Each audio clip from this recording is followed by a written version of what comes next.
நம்ம தம்ப்நெயில் பார்க்குறவங்களுக்கு ஒரு கேள்வி இருக்கும். ஏன் வந்து தமிழ் தலைவாஸ் பிளேயர்ஸ வந்து குழந்தைங்க மாரி சித்தரிச்சிருக்கீங்க? ஏன் அவங்கள இப்படி கலாய்க்கிறீங்க? ஏன் அப்படி கிண்டல் பண்றீங்க? அப்படிங்கிற கேள்வி இருக்கும். இந்த கன்டென்ட்டுக்கும் நமக்கும் எந்த சம்மந்தம் இல்லங்க. இதுக்கும் லெட்ஸ் ஸ்போர்ட்க்கும் எந்த சம்மந்தம் இல்ல. அவங்கள வந்து குழந்தைங்க, பச்சாஸ்ன்னு சொன்னது அவங்க டீம்ல இருக்கிற ஒரு முக்கியமான நபர். அது யாருங்கிறத நம்ம டீட்டெயிலா பார்ப்போம். அதுக்கு முன்னாடி தமிழ் தலைவாஸ் இன்னைக்கு ஒரு மேசிவ் வின் பண்ணியிருக்காங்க. Excellent victory. யாருமே எதிர்பார்க்காத ஒரு விக்டரி பண்ணியிருக்காங்க. அத பத்தி நம்ம டீட்டெயிலா பார்ப்போம். நம்ம சேனல சப்ஸ்கிரைப் பண்ணாதவங்க சப்ஸ்கிரைப் பண்ணிக்கோங்க. வாங்க வீடியோக்குள்ள போலாம்.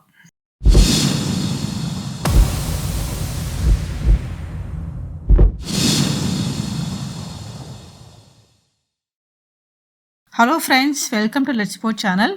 ஸோ இன்னைக்கு ஒரு சம்பவம் பண்ணியிருக்காங்க தமிழ் தலைவாஸ். நான் எப்போவுமே வந்து நம்ம ரிவ்யூவில் சொல்கிறது தான். அபிஷேக் எப்போவுமே வந்து ஃபஸ்ட் ஹாஃப் ஆஃப் த சீசனில் அவருக்கு வந்து ஃபார்ம் வந்து ரொம்ப மோசமாக தான் இருக்குது. இதே தான் போன வருஷமும் நடந்துச்சு. ஆனால் செகண்ட் ஹாஃப்லேயும் போன வருஷம் செம்ம எக்ஸலண்ட்டாக விளையாட ஆரம்பித்தார். அதுக்கப்புறம் வந்து ஒரே பயங்கரமாக டேர்ன் ஆச்சுது தமிழ் தலைவாஸ் டீமோட பெர்ஃபார்மன்ஸே. அதை வந்து திரும்பியும் இன்னைக்கு அபிஷேக் வந்து ப்ரூவ் பண்ணியிருக்கிறாரு. நம்ம ஒவ்வொரு வீடியோலையும் சொல்லிக்கிட்டே இருக்கோம், அபிஷேக் வந்து செகண்ட் ஹாஃபில் கண்டிப்பாக ஃபார்முக்கு வருவாருன்னு. அவரும் மோஹித்தும் அதேமாதிரி இன்றைக்கி ஃபார்முக்கு வந்திருக்கிறாங்க. வந்து அவங்களோட பெர்ஃபார்மன்ஸை பார்த்துருப்பீங்க. பட்னா பைரேட்ஸ் ஒன்றும் ரொம்ப மோசமான டீம்லாம் இல்லை, ரொம்ப நல்ல டீமு. அதுவும் வந்து சச்சின்லாம் பயங்கர ஃபார்மில் இருந்தார். சச்சின், மஞ்சித், சுதாகர்லாம் பயங்கர ஃபார்மில் இருந்திருக்கிறாரு. இன்றைக்கி வந்து சுதாகர் கூட கொஞ்சம் டீசெண்டாக பெர்ஃபார்ம் பண்ணியிருந்தார். ஆனால் வந்து சச்சினால் சுத்தமாக பெர்ஃபார்ம் பண்ண முடியல. அந்தளவுக்கு வந்து நம்மளோட டிஃபெண்டர்ஸ் வந்து அவ்வளோ பெர்ஃபார்ம் பண்ணியிருக்காங்க. அதுவும் அபிஷேக் வந்து எக்ஸலண்ட் பெர்ஃபார்மன்ஸு. இந்த மாதிரி பெர்ஃபார்ம் பண்ணியிருந்தா அட்லீஸ்ட் 2 மேட்ச்சில் பெர்ஃபார்ம் பண்ணியிருந்தா கூட நம்ம வின் பண்ணியிருக்கலாம். ஆனால் இன்றைக்கி தான் ஒரு கன்சிஸ்டன்ஸ் பெர்ஃபார்மன்ஸ் கொடுத்துருக்காங்க. அதுவும் ஒவ்வொரு டேக்கிளுக்கும் எல்லாம் சேர்ந்து வந்து பிடிச்சது நான் இந்த மேட்ச்சில் தான் பார்த்துருக்கேன். ரொம்ப பார்க்குறதுக்கே ரொம்ப பொருத்தமாக இருந்துச்சு. ரொம்ப அப்படி ஒரு கன்சிஸ்டண்ட்டாக இருந்துச்சு. இன்ஃபேக்ட் இன்றைக்கி தான் அந்த டீம் 7 செட் ஆகிருக்குன்னு நான் சொல்லுவேன். இது வரைக்கும் அதை மாற்றி இதை மாற்றி அவங்க ஃபெயிலியர் இவங்க ஃபெயிலியர் மாற்றி பண்ணிட்டு இருந்தாங்க. இன்றைக்கி தான் வந்து அந்த டீம் 7 செட் ஆகிருக்கு. ஆனால் இதே தான் போன வருஷம் விளாண்ட டீம் தான். அது வந்து பெருசாக மாறுதல் இல்லை. அதே டீம் தான் திரும்பியும் செட் ஆகிருக்கு. ஆனால் இந்த கன்சிஸ்டன்சி இவங்க மெயின்டைன் பண்ணணும். அதுதான் ஒரு மிகப்பெரிய கேள்விக்குறி. ஏற்கனவே 9 தோல்விகள் வச்சுருக்கிறாங்க. இனிமேல் இருக்கிற ஒவ்வொரு மேட்சும் ஜெயிச்சா மட்டும்தான் நம்ம வந்து பிளே ஆஃபை பற்றி யோசிக்க முடியும். அதுவும் இதுக்கு மேலே இருக்கிற மேட்சஸ் எல்லாமே பெரிய பெரிய டீம்ஸோடையும் இருக்கும்போது இன்னும் வந்து தமிழ் தலைவாஸ் வந்து ரொம்ப ரொம்ப ரொம்ப கேர்ஃபுல்லாக இருக்கணும். அதுக்கப்புறம் அஜிங்கியா பவர் அவரும் தரமாக விளாண்டுருந்தார். 10 பாயிண்ட்டு, அதில் வந்து ஒரு டேக்கிளும் எடுத்திருந்தார். ரொம்ப நல்ல பெர்ஃபார்மன்ஸு. அதாவது வந்து ஒரு ரொம்ப நாள் பெர்ஃபார்மன்ஸ் ரொம்ப நாள் ஃபார்மில் இருக்கிறவங்க டக்குன்னு ஃபார்மில் வரும்போது ஒரு ஃபயர் இருக்கும்ல, அந்த ஃபயர் இருந்துச்சு. ஸோ இன்றைக்கும் வந்து அஜிங்கியா பவரோட பெர்ஃபார்மன்ஸ் வந்து ரொம்ப எக்ஸலண்ட்டாக இருந்துச்சு. நரேந்தருமே ரொம்ப நல்லா பெர்ஃபார்ம் பண்ணியிருந்தார். அதுவும் வந்து அந்த ஹாஃப் டைம் இருக்கும்போது இந்த ஏமாற்றி லைனை தொடர மாதிரி வந்து நின்றுட்டு திருப்பி போய் கேஷுவலாக போய் ஒரு பிளேயர் அவுட் பண்ணதெல்லாம் வேறு லெவல். இது நம்ம ஏற்கனவே நம்ம ஒரு ஷார்ட்ஸ் போட்டிருக்கோம் சம்மந்தமாக. நான் அதை வந்து திருப்பி அதை வந்து அதையும் நம்ம கம்பைன் பண்ணி நான் ஒரு ஷார்ட்ஸ் போடுறேன். ஏன்னா வந்து இது ஏற்கனவே வந்து போலீஸ் டீமில் ஒரு மேட்ச் நடந்துச்சு. அதில் வந்து ஒரு பிளேயர் பண்ணியிருப்பார். அதை நம்ம தனியாக எடுத்து போட்டிருந்தோம். மேபி நரேந்தர் அதை பார்த்துட்டு இருக்காரோ இல்லையோ தெரியல. அதுலேயும் இதே மாதிரி அவர் அவுட் பண்ணியிருப்பார். நரேந்தரும் அதே மாதிரி அவுட் பண்ணியிருக்கிறது ரொம்ப சந்தோஷமாக இருக்குது.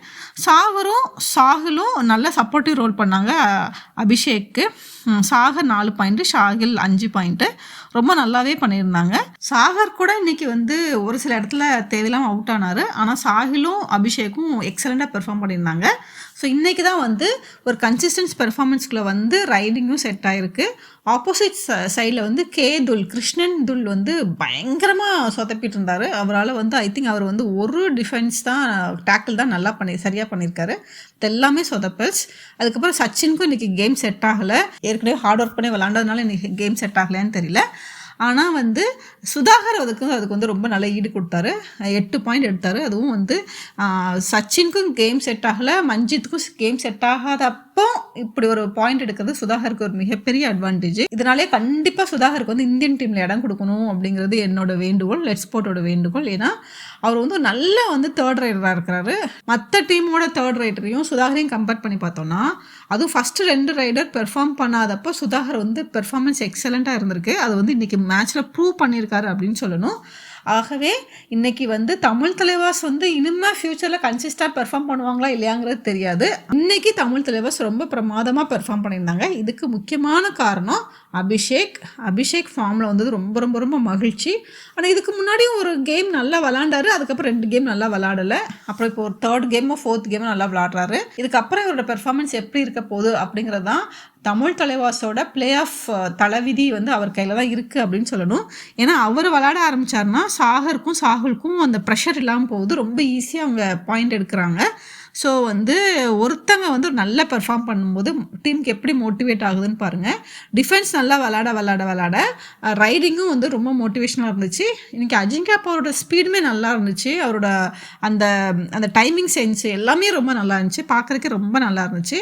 சரி, நீங்கள் என் தமிழில் எங்கள் குழந்தைங்க படம் போட்டிருக்கீங்க அப்படின்னு ஏன்னு கேட்டிங்க அப்படின்னு சொன்னோன்னா, எதுக்குன்னா போன மேட்ச்சில் ஹரியானா ஸ்டீலர்ஸ்க்கு எதிராக தமிழ் தலைவாஸ் தோத்ததுக்கு அப்புறம் உள்ள ப்ரெஸ் கான்ஃபரன்ஸில் தமிழ் தலைவாஸ் கோச் அசன்குமார் என்ன சொல்கிறாருன்னா, எங்கள் டீம் பிளேயர்ஸ் எல்லாம் பச்சை பிள்ளைங்கங்க, அவங்க அண்டர் வெயிட் கூட இருக்காங்க, அதனால தான் ஆப்போசிட் டீம் வந்து அவங்கள வந்து பீட் பண்ணிவிட்டு ரொம்ப ஈஸியாக பீட் பண்ணிவிட்டு போயிட்டாங்க, அவங்களாம் ரொம்ப லெஜெண்டாக இருக்காங்க, அதுதான் எங்களோட தோல்விக்கு காரணம் அப்படின்னு வந்து நம்மளோட கோச் அசன்குமார் சொல்கிறாரு. எனக்கு என்ன புரியலன்னா, இவங்கள வந்து இந்த வருஷம்தான் இவர் கையில் திணிச்சாங்களா? ஏன்னா போன வருஷமே இந்த டீமோட விளாண்டுருக்காரு. போன வருஷம் தெரியாதா இவங்க பச்சை பிள்ளைங்கன்னு? அதுக்கப்புறம் போன வருஷம் தெரியாதா இவங்களுக்கு அண்டர் வெயிட்டுன்னு? ஒருவேளை போன வருஷம் வந்து ஓவர் வெயிட்டாக இருந்தாங்க, அப்புறம் தமிழ் தலைவாஸ் கேம்புக்கு வந்த பிறகு இவங்க அண்டர் வெயிட் ஆகிட்டாங்களான்னு தெரியலையே.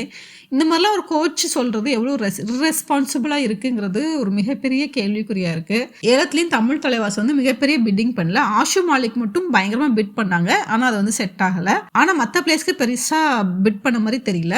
ஸோ இந்த டீமை மெயின்டைன் பண்ணுங்கிறது தான் ஆசன்குமாரோட மிகப்பெரிய பிளானாக இருந்திருக்கு. ஆனால் இப்போ தோக்கும் போது மட்டும் எப்படி வந்து அவருங்க பச்சை பிள்ளைங்கள் ஆகிடுறாங்க, அதுக்கப்புறம் அவங்க வந்து அண்டர் வெயிட் ஆகிடுறாங்க அப்படிங்கிறது தெரியல. இதெல்லாம் என்ன மாதிரி காரணம்னு தெரியல. ஓகே, ஹரியானா ஸ்டீலர்ஸ் கூட தோக்கும்போது இந்த மாதிரி காரணம் சொன்னார். இன்றைக்கி வந்து பட்னா பைரட்ஸோட செம்ம பெர்ஃபார்மன்ஸ் கொடுத்து ஜெயிச்சிருக்காங்க.